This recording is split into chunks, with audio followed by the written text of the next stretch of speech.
I mean, I think for me, it was really about my time spent living in Egypt first as a student and then working there, connecting with a lot of activists there.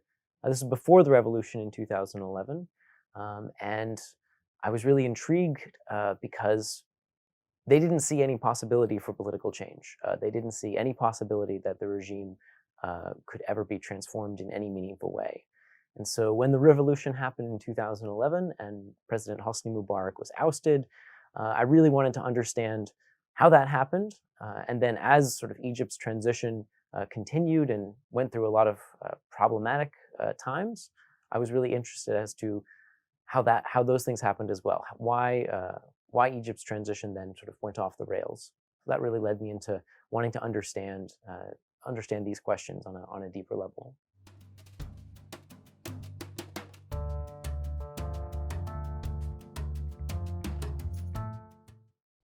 Well, I think there are a lot of things in the study in particular that I hope will be useful lessons to activists about encouraging democratic progress in their countries.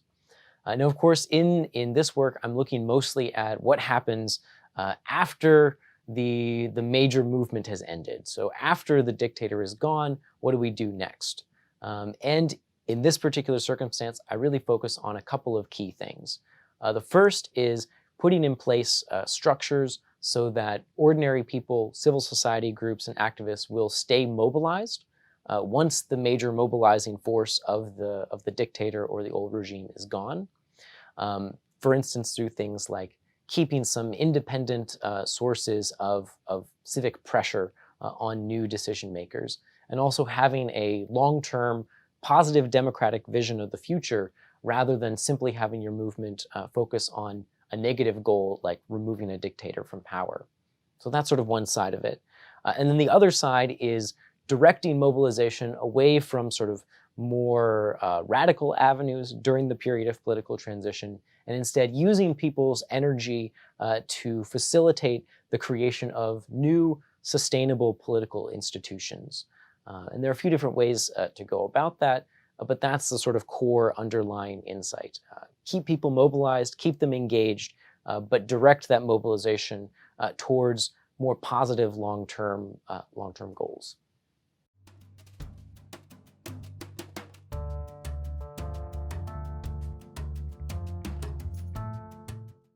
No, this is a crucial question, and there are a couple of different dimensions that I think one can use to distinguish this sort of healthy civic mobilization with more destructive radical mobilization.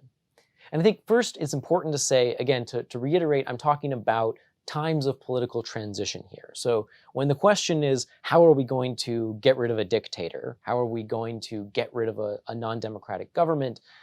Then in that case, more radical all or nothing approaches might be called for. But during the period of political transition, when the question isn't getting rid of a dictator, but rather building something new, then radical approaches are less helpful. So how do I distinguish between those two? I think one aspect of it is the goals and the rhetoric that movements use, and then another aspect of it is the particular tactics that they use. So in terms of goals and rhetoric, you can distinguish between healthy civic mobilization and more dangerous street radicalism on the basis of whether movements articulate goals that are all or nothing, zero sum, about our particular way or the highway. If it's all about our particular agenda and everyone who disagrees with our agenda is a danger to the country and can't be countenanced politically, then that's a pretty good indicator that the kind of mobilization you're talking about is this street radicalism. And then the second, in regards to tactics, if we see, again, tactics that focus on a maximum amount of disruption, a maximum amount of negative pressure in order to achieve leverage over opponents, again, that's a pretty reliable indicator that what you're talking about is this more unhealthy radicalism.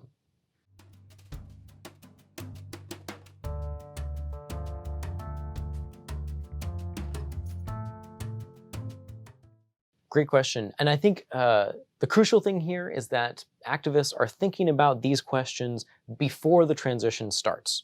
So when you are in the midst of a big mobilization moment, when the old regime is still in power, the dictator is still in power, that people are thinking about the long term at that point, thinking about, what is our country going to look like? What are the political institutions, the social changes that we want to put in place? Not just getting rid of a dictator, but transforming our society in a more positive direction. Because if you think about it, at that point, that's when, again, a larger mass of the population is engaged. The different factions of the movement are relatively united to one another, and so it's a lot easier to have those conversations at that point.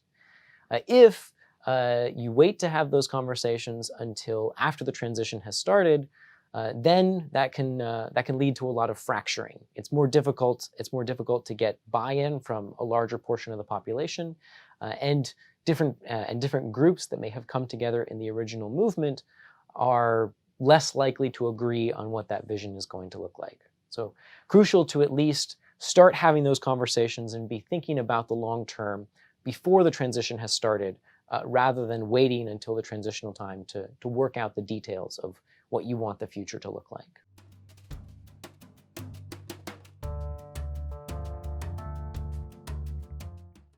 So there are sort of two major components to the research that I did.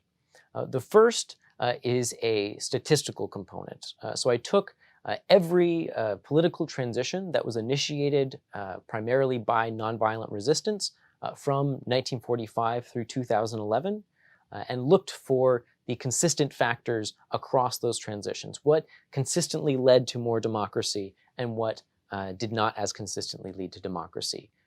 Controlling for considering other kinds of things that might encourage democratic progress. And what I found when I did that analysis is that these indicators of high levels of civic mobilization and low levels of street radicalism were consistent predictors, consistently associated with higher levels of democracy.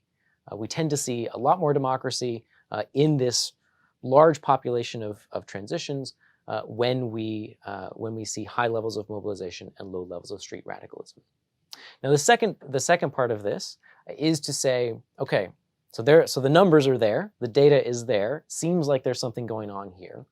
But if we actually talk to activists in real cases, in actual transitional environments, does this jive with their experience? Do the mechanisms that the numbers would lead us to believe are there actually come into place in the real world? And do they come into place no matter what the particulars of the context might be? So I looked at 3 specific transitions that came from very different contexts. So one of these is the transition in Brazil in 1984 away from military dictatorship, the transition in Zambia in 1991 away from single-party dictatorship, and the transition in Nepal in 2006 away from monarchy. So of course these are, again, very, very different contexts, with the idea being that if I talk to people in all of these different contexts and they tell me that these sort of mechanisms of high mobilization and low street radicalism as encouraging democracy make sense, then that's pretty strong evidence that there's a consistent pattern here across very different contexts. And with some caveats, of course, because each individual case is complex in its own particular ways. That's what I found when I went and talked to people in these particular cases.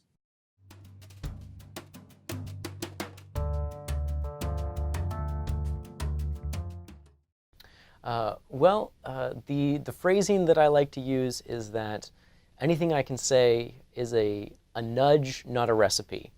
That I hope that my work can provide insights to activists, can help activists understand that when they are in a particular situation that others have walked through similar situations before, that I can expose them to some of these deeper patterns that may not be apparent to people in a particular situation.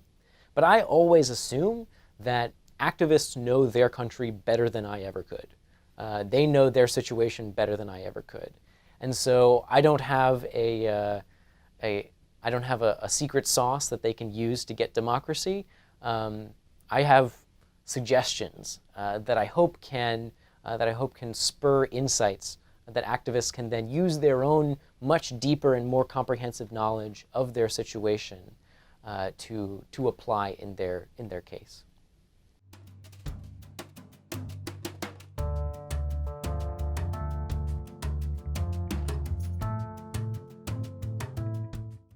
This is a finding that I'm not the first person to look at. It's something that is indeed becoming, I would say, close to the established wisdom in the literature on democratic transitions. That people look at it in different ways. Some people call it, say, peaceful protests. Some people say nonviolent resistance. Some people say social mobilization from below. Different factors talking about variations on a similar thing. What they share is this common thread that nonviolent resistance, mobilization by unarmed civilians, does tend to be the most consistent factor predicting democratic progress. But of course, there's still a lot of doubt, a lot of confusion about that question, because we're not experimental scientists here running randomized controlled trials. Where we can simply say, okay, this country is going to have nonviolent resistance, and this country is going to have top-down liberalization, and everything else is going to be the same, and we'll test the results of our experiment. We have to look at the real world, and things are messy out in the real world. And so, to that end, it's particularly important to look at these kinds of questions in lots of different ways, and particularly to try and control for other kinds of influences that could plausibly be correlated with both nonviolent resistance and democratization. And this is something that has been a criticism by people who are more skeptical of this relationship, that sort of all good things go together, and nonviolence is a good thing and democracy is a good thing, and so they're just naturally going together. And so one thing that I try to do in the monograph, in looking at this particular question, is looking at whether nonviolent resistance is just happening in very favorable environments where we would expect both nonviolence to be easier and democracy to be easier. And that really does not appear to be the case. If one looks at the sort of most prominent explanations for democratization and nonviolent resistance in the academic literature, you don't find that nonviolence only happens when things are good. In fact, nonviolent resistance movements tend to happen in slightly worse non-democratic regimes than other kinds of transitions. So that's sort of one key aspect of it. I also, think about the political transition a little bit differently, and that gets a little bit more technical. But the underlying principle is that, again, since we're not doing experiments here, there isn't one sort of slam dunk experimental finding that we can find. It's important that social scientists look at this question in lots of different ways to make sure that the relationship stays robust, no matter how specifically you're looking at it.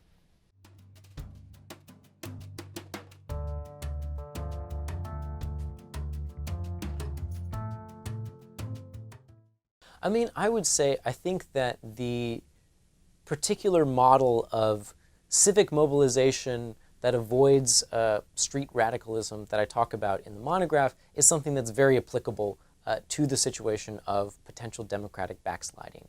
That we want, in a situation where a democratic regime is being undermined, we want ordinary people to be engaged, and we want people to be, on the streets, engaged in resistance to keep anti-democratic leaders accountable. That's absolutely crucial. But one major reason why a number of democratic regimes around the world are fragmenting is a radicalization and a polarization of politics. And particular types of resistance tactics can sometimes exacerbate that. Now, I'm not saying that any one particular tactic in any one particular situation is necessarily going to be either a positive or a negative. Again, that's for the activists in particular situations to determine. But I do think it is important to think carefully and strategically about how can we keep large numbers of people mobilized? How can we avoid kind of a radicalization of politics that's going to undermine the functioning of democratic institutions?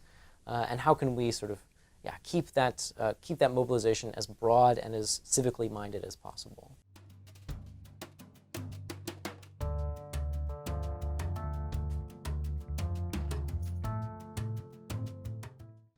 Yeah, I mean, I think probably the most central thing to emphasize, because I know this is an active conversation in many activist communities around the world, is that the best evidence out there is that a so-called diversity of tactics involving both peaceful protest and violent riots does not seem to be effective in achieving positive political change.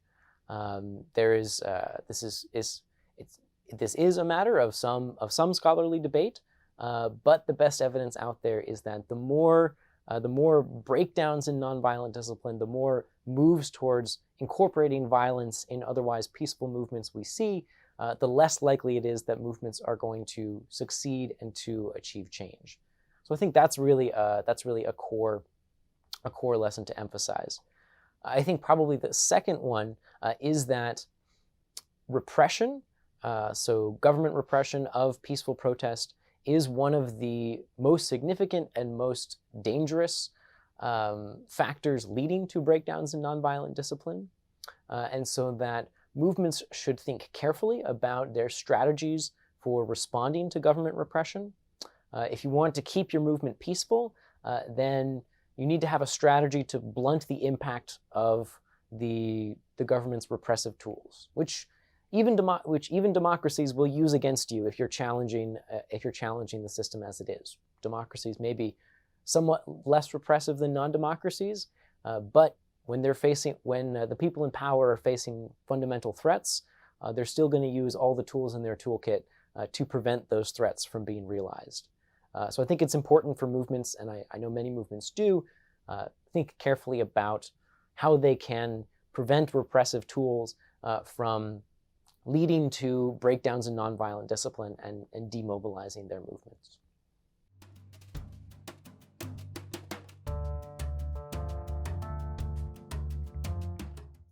So the biggest research project that I'm working on right now that I'm very excited about is something called the Anatomy of Resistance Campaigns project. This is something that I'm working on with Dr. Charles Butcher at the Norwegian University of Science and Technology and Dr. Jessica Braithwaite at the University of Arizona.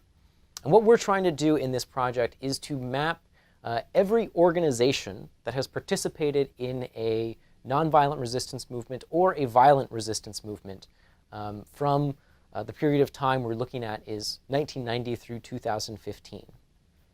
And the goal of this project, there are lots of different questions that we're interested in examining, but sort of the core insight that inspired the research project was something that I'm sure any activist out there knows well.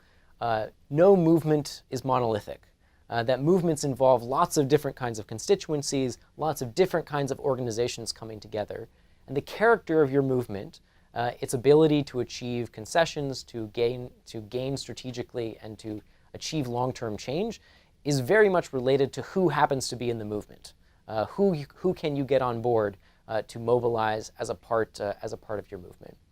And so we were really interested into digging into, how can we understand when particular types of organizations join nonviolent resistance movements? What does the participation of different kinds of organizations mean for the ability of movements to make short-term gains? And what does it mean?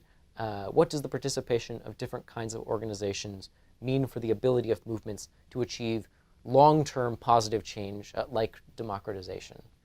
I have a handful of other projects I'm working on as well, and I'm excited about all of them, but that's the biggest thing I'm spending my time on these days.